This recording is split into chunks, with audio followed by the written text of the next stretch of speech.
everybody, and welcome back to Insights with PT. This week, we're talking all about family matters. And it's your girl, Tammy, and I'm here with... Pastor T. All right, we're ready to dive in. Pastor T, you ready to dive in? I'm ready. You shout out about, you talked a lot about raising up with, or growing up with your dad and your mom, and also the elderly parents conversation.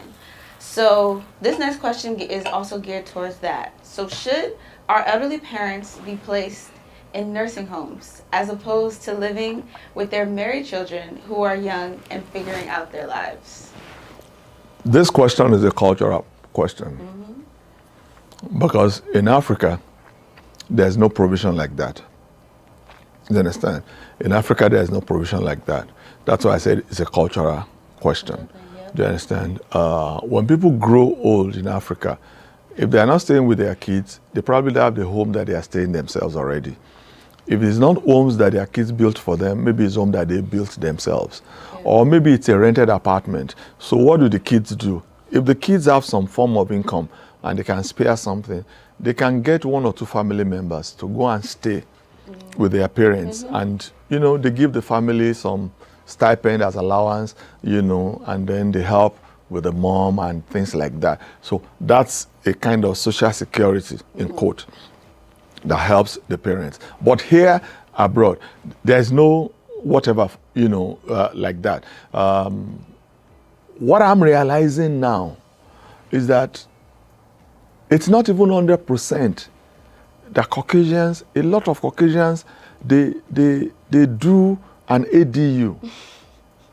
What do I mean by an ADU? It's an additional apartment for their parents in their homes for their old parents.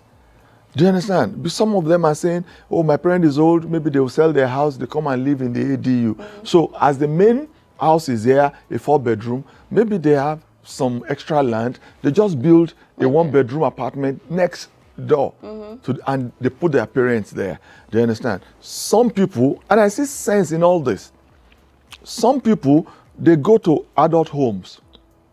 Why? Because I'm talking about loneliness. That's the greatest sickness of any old person, loneliness. Yeah. Do you understand? Because they need to talk to somebody. And people of about their age and contemporary. Do you understand? Because if you have arthritis, you don't discuss arthritis with your 30-year-old son. He has no clue what you're talking about. Yeah. Do you understand? But you can discuss arthritis with your 70-year-old neighbor. Because he or she also is going through something. some arthritis. Do you understand? So people move into those homes. Do you understand? For me, honestly, those things are not a problem. And that's the truth. I believe in downsizing. Do you understand? Even though my kids don't believe in it. Do you understand? But I get why they don't believe in it, because it's not their money. Do you understand? So they rather be spending my own than spending their own. So it's a topic for another day. For another day, But I believe in downsizing. Yeah. Do you understand? I believe that at this age I am now, going forward, I should not be living in a room that is more than 2-bedroom apartment. Honestly, I don't mind selling my house and buying a 2-bedroom condo and just on one floor and just be living there and just be enjoying my life. If I want to travel, I carry a bag, I travel, I come back, and I move on with life. Do you understand?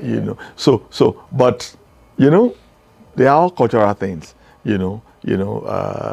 People still want to live in their big homes, till they die. And I say to you, how many rooms are you using in that home? Yeah. And that's the truth. Right now in our house, I don't think we use only one room in our house now, apart from the kitchen, only one room. So you're saying, okay, what has happened now? Yeah. Everybody has gone. Oh, they will come back again. How many times did they come back in a year? How many times did they come back in a year? This is money that you are tying down. Let me sell the thing and spend the money while I'm still alive, I beg. Because if you pass today, I'm telling you, before they even bury you, they will have sold the house, the children. And they'll be dividing the house, they'll be sharing the proceeds. So it was really to summarize that question. The answer is a cultural thing. Yeah. Do you understand? It's going to be difficult for an African to take their parents, to an old, people's home, even here, excuse me, but is it really that bad? No, I don't think it's a bad thing. I don't really think so, because there are some, if you go there, you find out that, my God, everything you think they have it. In fact, you find out that your parent is happier when you go and visit them. Because I've gone to visit a few people like that, and I see that they are happier. Why? Because they are friends. They are friends. They do a lot of things. They do aerobics. They do this one. They do swimming. I said, this one happier here now than where they kept them before. And they are alone, and they are looking through the window whether anybody is going to come and visit them today. And old age is tough. Old age is very tough. Very well said, Pastor. All right. So, going into more about modern parenting, in today's society. Well, the next question is geared towards forgiveness within the family. How can children correct parents with respect? Because you said respect is a big thing. And love within the culture when it's the parents that are in the wrong. You can,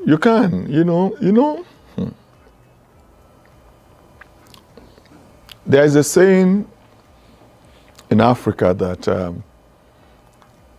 sorry has a male side and a female side.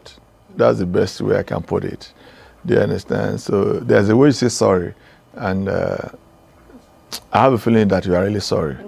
There's a way you say sorry. That's you just So now, if you want to correct me, as a parent, or as a supervisor, a superior, or as a pastor, you understand, there are ways you can do it in a way that you don't disrespect the person. Do you understand? That is, it has to be conversational. Do you understand? It has to also be personal. Do you understand what I'm saying? If I'm in the wrong, and your correction is going to be in the presence of 5-10 people, you are asking for trouble, because I'm going to be very defensive and aggressive, and you are not going to like it. I can say, but I'm trying to correct. You should have waited and have a one-on-one chat with the person and say, this is, and in the simplicity of that, I believe the person should say, oh, really, I'm sorry. I didn't see it the way you saw it, Not too long ago, I think someone, came and said to me that, Pastor, I was greeting somebody one time and you were there, and when I saw your face, it's like you were just sharp, you rebuked me. I said, I can't even remember. That's the truth. I can't even remember at all. I said, really?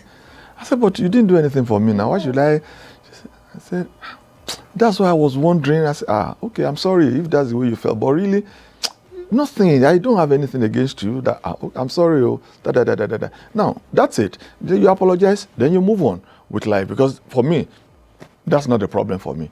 Do you understand? What happens where people get it wrong is that when your child believes that he or she is now an adult, and he or she has a right, and I'm not doubting you have a right, but your right is not to insult me. Do you understand? I say, okay, I'm going to talk back now. Then there's going to be a problem there. Do you understand? You can make your points known, but not in a defiance kind of way.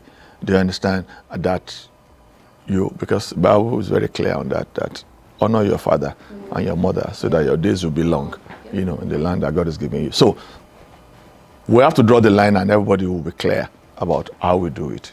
And that's it. All right, everybody, it has been lovely. We've been a blessing, and I hope you all have been blessed at home.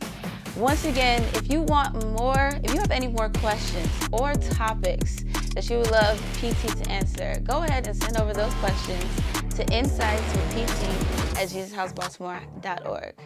It's your girl Tammy once again. It's been a blessing, and I hope you all have been blessed. PT, and we'll catch you all next time. Peace.